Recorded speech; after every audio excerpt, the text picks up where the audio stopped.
putting an end to identity politics. This is the Kevin Jackson Radio Show. Welcome back, everybody. Kevin Jackson here. We're talking about this clip that I heard from BBC, and they call these people white supremacists who had very valid things about blacks in the 60s. And one lady said they want us to pay them for slavery, and I didn't own any slaves. My folks didn't have any slaves. Are they blaming us? What happened to the future? When do blacks stop worrying about the past and start worrying about the future? This was in the 60s. They were still doing documentaries where they call people Negroes. You do a documentary now where you call people Negroes, people lose their mind. Yeah, you can't say Negro. Guarantee you there are people on this listening to my radio show that take offense to the word Negro, that wonder, Kevin, how do you use that word so regularly? How? Easily. It's just a word. It isn't even the N word. It's the N word light. Pardon the pun. Because you get it, N word light versus dark. Yeah, I'm glad one of y'all got that. Anyway, she's right. And then somebody else says, look, they don't want jobs. They don't want menial jobs. And I was about to tell a story. I was talking to my son, my youngest son, and he was telling me, oh, I wouldn't want to do that job or whatever. And I said to him, son, I'm going to give you a lesson early on in life, and don't you ever forget these words. You will do whatever it takes to feed yourself and your family. And if that means a menial job, then you take that job. Don't you ever be so prideful that you're not willing to go work for a living. And he looked at me and he knew I was serious. Because he's, degrading some job. Like, I wouldn't do that job. Yes, you would.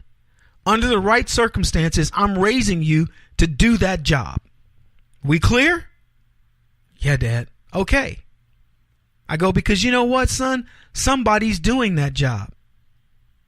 Maybe not willingly. Maybe, obviously willingly, but maybe not happily. But they're doing it. You think a guy grows up and goes, I'm going to be a janitor? Or I'm going to be a trash man working on the truck or whatever? No.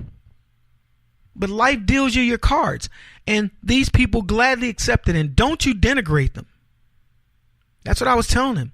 There's no job that makes a man less than you. And I think that's an important lesson. And that's why I made sure I drove it home. But then I went on to say this. I said to him, son, you have to understand, unless you do that menial job, you don't know what you want to invent. And I said, necessity is the mother of invention. Actually, his mom chimed in because I couldn't remember the saying. But the point was this. If you're out, and I use this example. I said, let's say you're told to go sweep the patio. And you don't have anything to sweep it with.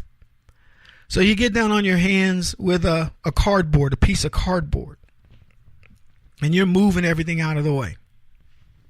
And so if that was your job and you did it every day, you know what you do? First thing is you get off your knees. You wouldn't be on your knees with cardboard brushing everything off the patio. You'd say it would be a lot easier if I stood.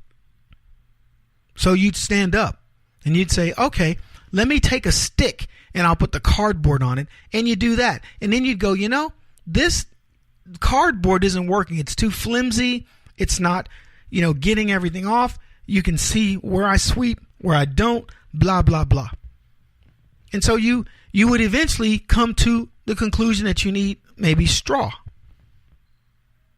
So that's what happened. Somebody doing that job suddenly went, you know what, this will be a lot easier if I could use this. So somebody put some straw together and they started sweeping. And then they noticed a few things. They went, wow, I sweep a few times and the bristles fray at the end. So what if I wrap a band around it so that the bristles get a little bit stronger? So they did that. And ultimately the broom became, I don't know, they use nylon or some sort of a thing that doesn't, fray as badly. And so, so they've improved it is what I'm saying.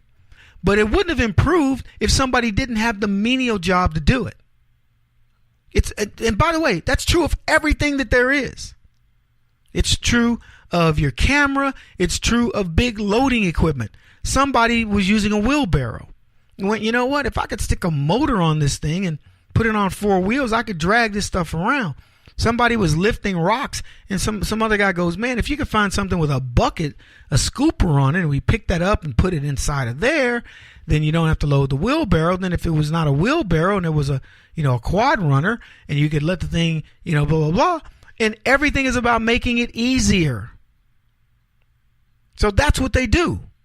That's what teaching you that stuff does. So when you say, oh, there's menial task, there's no such thing. And for the record, the Democrats are destroying the menial task system and the entrepreneurial spirit of young people, because when you have these rinky-dink jobs and you're the new generation, you're now coming at it from a different perspective. Think about, so I'll give you an example. I worked on the brush truck for the city of Brady. And I'd go out in these hot alleys, me, Brad, and a guy named Willie, Mexican dude who worked there. That was his job. Me and Brad were just summer interns. So we'd go load up all the brush. When you would make a special call to us and say, hey, we just put out a bunch of leaves and brush and you need to come pick it up. And we would schedule it and we'd come pick it up. And nowadays they have a bulk pickup where you just, on this day of the month, we do bulk pickup along with regular trash, have all your landscaping done, and bulk pickup occurs. Now, all I can tell you, I worked on the brush truck for a summer, and I was already innovating. Willie used to pick up branch by branch. I guess he was just slow. I would take this long pitchfork. I would jump on top of it and stab those branches whole, and I'd pick up, I don't know, it felt like 100 pounds, but I'd pick that whole thing up and slam it into the truck. And Willie would go, he'd look at me like, that's crazy, man. But he was used to, being a one-man band, I guess, and just going out there branch by branch and, getting through whatever amount he could get through. But when Elmer told me we have a certain number of these things we do during, per day, you guys get a certain number of calls. And it was based on Willie's schedule. And Willie was slow. So we might have 8 calls. And if we got finished by noon, we were done. They didn't schedule more calls. That was our day. So me and Brad were like, we can knock this out, Willie. So we got to where we would park our car off the site because we knew we were going to finish up. And we innovated. We had ways of getting that stuff done that just probably blew Willie's mind. But we were like, let's get this out of this, let's knock it out. But he was too stuck in his own ways. So what I'm getting at is this. Youngsters having these jobs, these entry-level jobs, are going to look at them differently than older people. They've got a different wiring. They see how things can be easier. But we don't let them have that chance. Because now, at $15 an hour, you're taking that away from them. Nobody's going to hire them. They're going to hire people with families and, that take that job seriously. Now, maybe that person does it, but here's the problem with that. Capitalists now are already innovating. They're saying, I want the least amount of people involved. So using the brush truck as an example, nowadays, you know what they do? They have these big trash cans, these bins. They have hooks built into them and they have rollers on the back. A truck comes along. There's, at least in Arizona, 3 different trucks. There's a regular compost, for your yard stuff. There's things that are recyclables, and then there's your regular trash. And you put all 3 bins out, and 3 different trucks come along, grab it without the guy getting off the truck. Lid pops open, dumps the stuff out, puts it back down, and they move on. It's practically automated. And imagine one of these days Uber owning those trucks and doing that around the neighborhood. That's what you're going to find. You'll put those things in a certain place. Uber trucks will show up, take a picture, and empty it out. But I want to go back to the white supremacists. The people on this BBC thing that they're calling white supremacists are not white supremacists. They're the same white Americans of yesteryear who don't understand why people keep complaining about everything America. They're sick of it. You're sick of it. And it does not in any way make you racist. And the idea that BBC would even, this was in the 60s, they were calling these people racist.